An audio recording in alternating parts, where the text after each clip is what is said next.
Further statements from ministries? The Minister of Status of Women. Thank you, Mr. Speaker.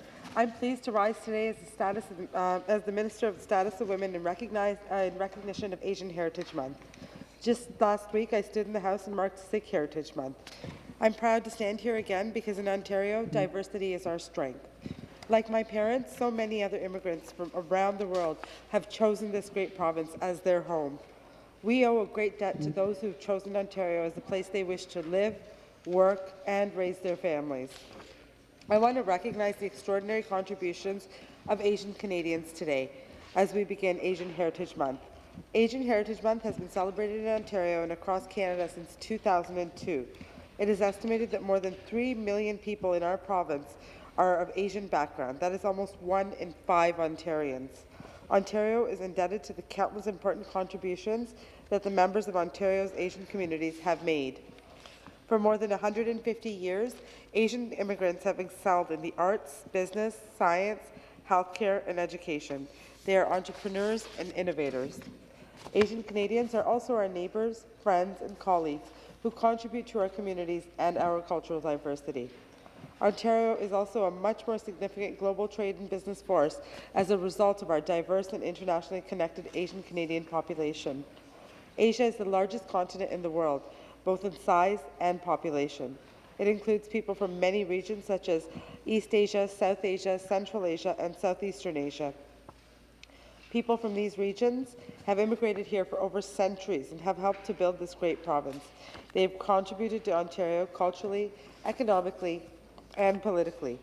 We are here to acknowledge and celebrate these important contributions, as well as recognize that Asian Canadians continue to contribute to the development of Ontario. The path to living in Canada has not always been easy.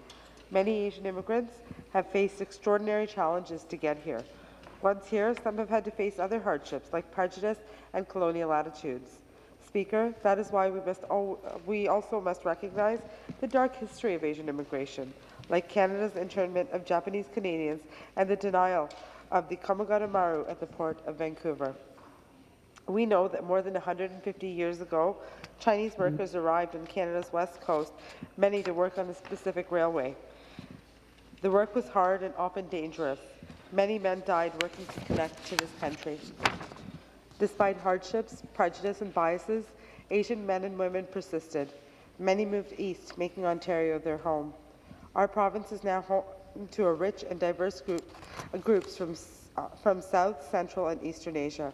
Our province has been strengthened by their presence. Like so many children of immigrants, my parents came to this country from India, and they worked many long, hard hours to build a comfortable life for me and my brother. Their dedication to their community and family is an inspiration. Like many children of immigrants, I love this country and province. It is my home. Asian Canadians are a part of this great mosaic. We helped build this great nation. In fact, the 150 logo unveiled for Canada's birthday was designed by a Filipino Canadian. Ariana Mari Coven is a 19-year-old from Toronto attending the University of Waterloo. Mr. Speaker, the list of extraordinary Asian Canadians is too long to list. We are part of every field. We are filmmakers, choreographers, writers, teachers, doctors, lawyers, nurses, bankers, and politicians. And hockey players. Let's not forget hockey players. In 1948, Larry King Wong became the first Asian to play in the National Hockey League. Other trailblazers for our community include Inspector Boltage Singh Dillon, the first Turban Sikh officer of the Royal Canadian Mounted Police, and Right Honourable Adrian Clarkson, the 26th Governor-General of Canada. Norman Wong, who became the first Chinese Canadian to play in the Canadian Football League, he later became the Lieutenant Governor of Alberta. And community activists like Jean Lum, whose tireless advocacy for immigrants led to an Order of Canada. Lum was the first Chinese Canadian to receive the Order of Canada. The list goes on and on. Speaker, 13 years ago, this House passed Bill 113, an act to proclaim the month of May as Asian Heritage Month. Who would have known that in 2018, the first Sikh woman would be sitting in Cabinet? Speaker, we know that our province is made even stronger through the diversity that immigration creates. I believe many Asians were and continue to be attracted to this province because we value diversity, independence, freedom, and equality. We are extremely fortunate to enjoy the benefits of the different cultures and people that make up our province.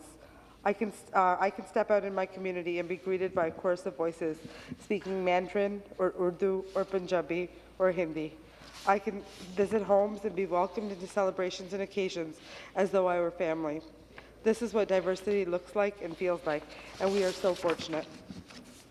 Speaker, in closing, I want to thank the Asian community for their immeasurable contributions to our province.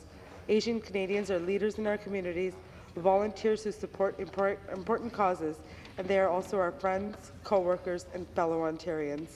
Speaker, festivities to celebrate these important communities are taking place all across the province, all across Ontario this month.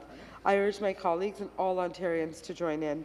I welcome everyone across the province to celebrate Asian Heritage Month by talking to your neighbours, hosting an event, looking at the history and celebrating the present. For everyone in Ontario is a little richer because of their many contributions. Thank you, Mr. Speaker.